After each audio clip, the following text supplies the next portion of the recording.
ممکنه خونریزی چشم، چه میدونم نیاز بشه تخلیه کنیم چشمتون رو، یکی قطعات شیشه بره تو چشمتون، از همه اینا داره تا اینکه ممکنه خوش شانس باشی و آسیب وارد نشه. سلام به همگی، دکتر کاظمی هستم.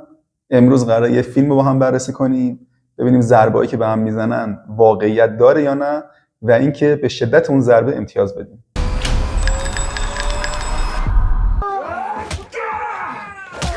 ببینید اینجور ضربه ها به گردن ممکن از آسیب‌های خیلی کوچیک داشته باشه تا آسیب‌های خیلی بزرگ. حالا این ضربه به نظر نمیاد خیلی شدید باشه، ولی خب اگر یه ضربه خیلی شدیدی به شما وارد بشه تو گردن، خب قطع نخواهم میشه.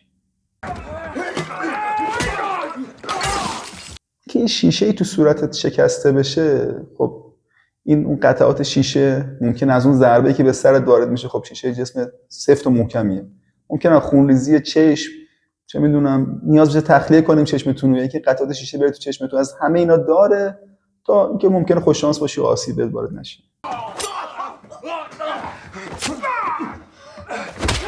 دیگه ضربه‌های چاقو رو که نگم براتون. ضربه‌های چاقو واقعا میتونه وحشتناک باشه. بس داره کجا بخورین، حالا اینجوری که هر جا که میتونه یه چاقو میزنه. خب این قطعا دیگه طرف نمیتونه رو پاش وایسه که، ممکن از آسیب روده، شکم، ممکنه تو قلبتون بخوره، ممکنه تو شریان عصبیتون بخوره، خونریزی بکنین.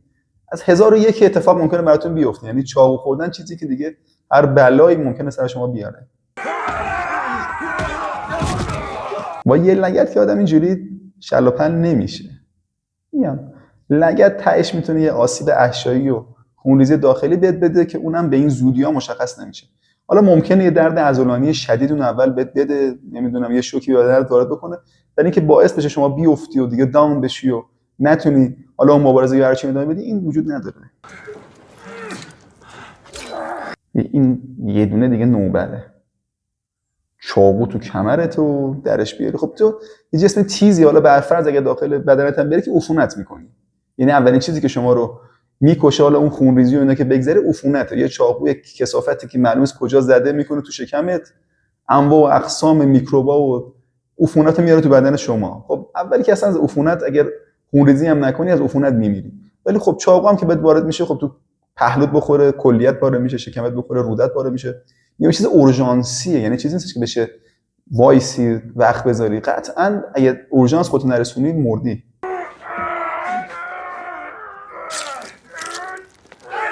ساعد و روم که دیگه میگم تو فیلم قبلا بهتون گفتم پر از رگ و اعصاب و دیگه چاقو اگه بره تو ساعدت، یه اولین چیزی که جرواجر میشه عضلاتته. عضلات هم جرواجر بشه دیگه نمیتونی انگشتا رو حرکت بدی.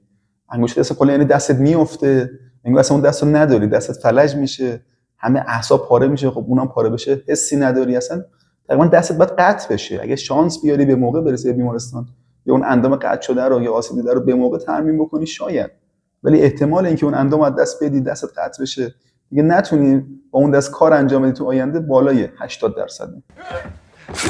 این که دیگه تهش بود دیگه چاقو رو با لگد فرو کرد تو ران طرف.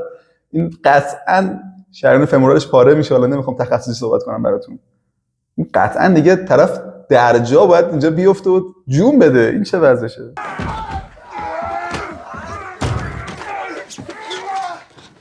این صحنه خیلی آسیب زنه. حالا یه تنابی نخواه کردن.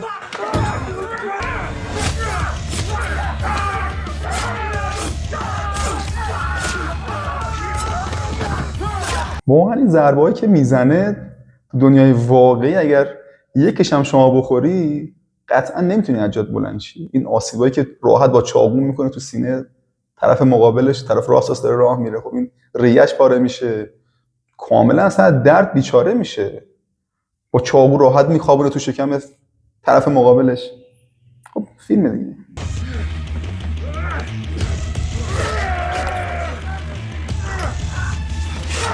به دار آویختش دیگه مرگش حتمیه. وقتی شما کسی رو به دار میآویزی اینجوری، اولین چیزی که اتفاق میفته مهرهای گردنش میشکنه، دست خفه میشه. یعنی مهرها کامل میشکنه در اثر اون وزنی که آویزونه به گردن چقدر زورش میرسه. مهرها میشکنه، بعد آروم آروم اکسیژن قطع میشه و خفه میشه. ولی خب اول اون درد شدید و دیوونه کننده شکستگی مهره رو داره. دیگه کارو تموم کردی. گردن دیگه واقعا تمام نایش تیرویدش نابود میشه، قطعا راه هوایش بسته میشه و زیر 10 ثانیه میمیره.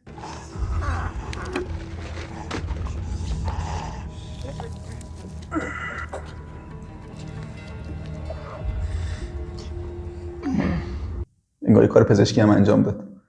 واقعا اگر کسی اینجوری باشه واقعا باید یه نیو فرو کنه تو گلوش که بتونه نفس بکشه، چون بالا راه شما شکوندی و راه بسته است. خب از 1 تا 10 من به واقعی بودن ضربات، خب واقعی که بودن، نمیشه گفت این ضربات واقعی نبودن، میشه گفت 8 از 10. هر درگیری ممکن این ضربات داشته باشه، ولی آسیبایی که بهشون وارد میشد قطعا واقعی نبودن.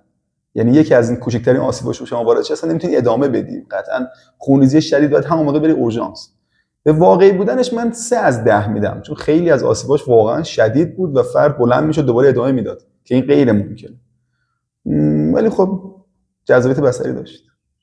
امیدوارم خوشتون اومده باشه. منو سابسکرایب کنین، منتظر ویدیوهای بعدین باشین. ممنون، خداحافظ.